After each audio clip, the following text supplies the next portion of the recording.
A'udzubillahi minasyaitonirrajim. Bismillahirrahmanirrahim. Assalamualaikum warahmatullahi wabarakatuh. Bismillahirrahmanirrahim. Alhamdulillahi rabbil alamin. Wassalatu wassalamu ala rasulillah Sayyidina wa maulana Muhammad nurjat illallah. Sirri wa sirri sirri fi sirrilah Allahu asma wal sifatih. Asyhadu an la ilaha illallah wa asyhadu anna Muhammadar Rasulullah. Allahumma la ilaha illa antal awalu wal akhiru wa antal batinu was sahiru.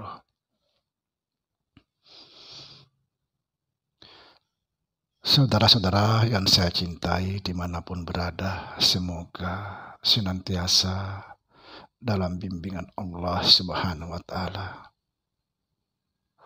diberikan rahmat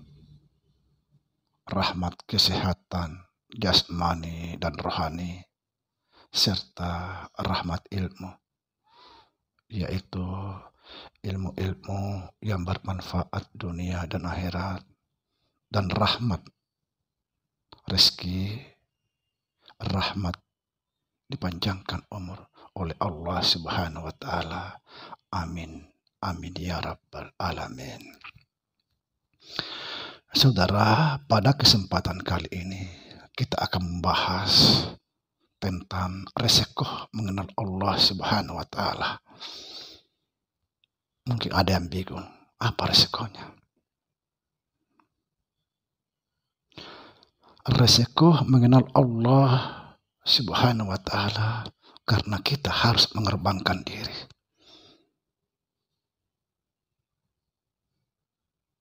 Itulah resikonya. Sanggupkah kita mengorbankan diri? Sanggupkah kita mentiadakan diri? Sanggupkah kita menfanakan diri?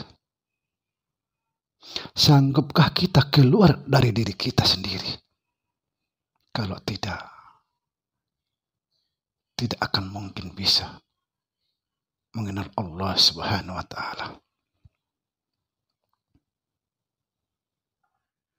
Saudara, mengenal Allah Subhanahu wa Ta'ala adalah pelajaran yang paling pelik atau pelajaran yang paling susah. Tidak mudah.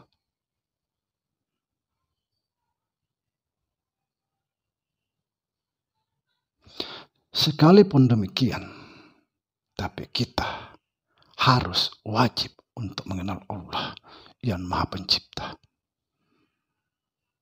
Kita harus mengenal asal kejadian kita dan yang menciptakan kita. Karena kita akan kembali ke sana. Kalau kita tidak mengenal Allah yang menciptakan kita,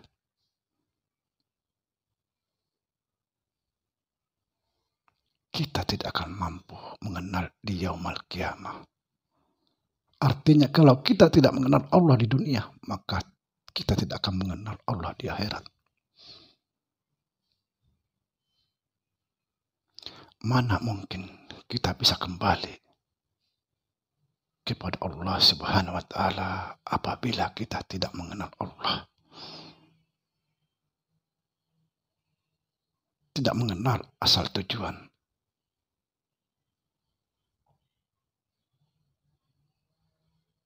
Dari Allah. Untuk Allah. Kepada Allah kembali segala sesuatu. Tapi kita tidak akan mampu. Atau kita tidak akan bisa kembali kepada Allah apabila kita tidak mengenalnya. Itu mustahil. Itulah sebabnya kita dituntut untuk mengenal Allah Subhanahu wa Ta'ala agar menjadi innalillahi wa inna ilaihi rajiun, dari Allah kembali kepada Allah. Subhanallah.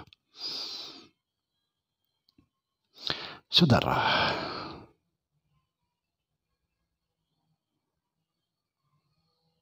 mengenal Allah tidak sekedar berteori, tidak sekedar berkata-kata. Berteori, berkata-kata itu sangat mudah karena lidah kita tidak bertulan.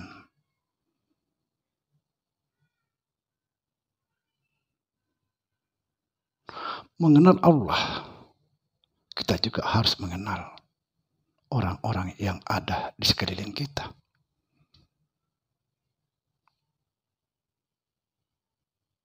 Kita tidak sekedar mengenal diri sendiri, tapi kita juga harus mengenal orang lain.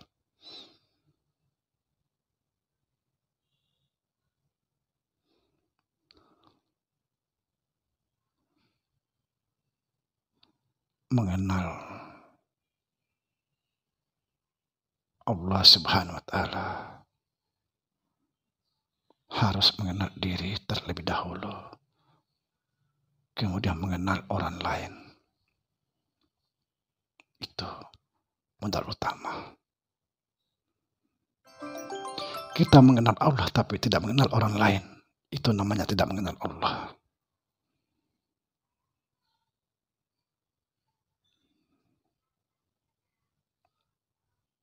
Saudara, penting untuk mengenal Allah agar menjadi innalillahi wa inna ilaihi rajiun.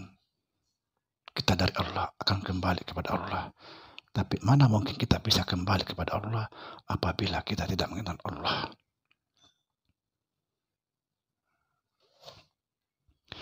Kita sering mengatakan atau sering diungkapkan di dalam satu perguruan makrifat, man arafa nafsahu faqad arafa rabbahu. Barang siapa mengenal dirinya, dia mengenal Tuhannya. Yang jadi masalah di sini, diri yang mana yang harus dikenal?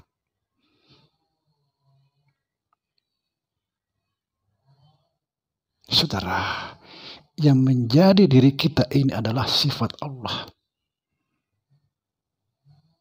Makanya dikatakan al-insanu sirri wa ana sirruhu wa sirri sifati wa sifati ila ghairi. Insan itu rahasiaku, akulah rahasianya. Rahasia itu sifatku, sifatku itu tidak lain daripada aku.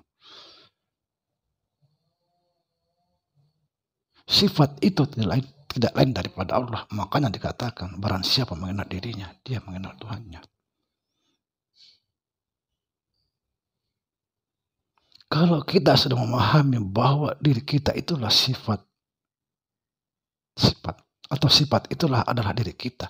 Lalu di mana diri kita sekarang ini? Di mana dia bertempat? Apakah di dalam diri atau di luar diri? Di atas atau di bawah? Ini yang harus kita betul-betul memahami semuanya ini. Tidak sekedar berteori, berkata-kata, tidak. Tapi kita juga harus betul-betul mengenal sifat-sifat Allah Subhanahu wa Ta'ala. Lalu sifat-sifat Allah itu kita realisasikan di dalam kehidupan sehari-hari. Semoga bermanfaat. Assalamualaikum warahmatullahi wabarakatuh.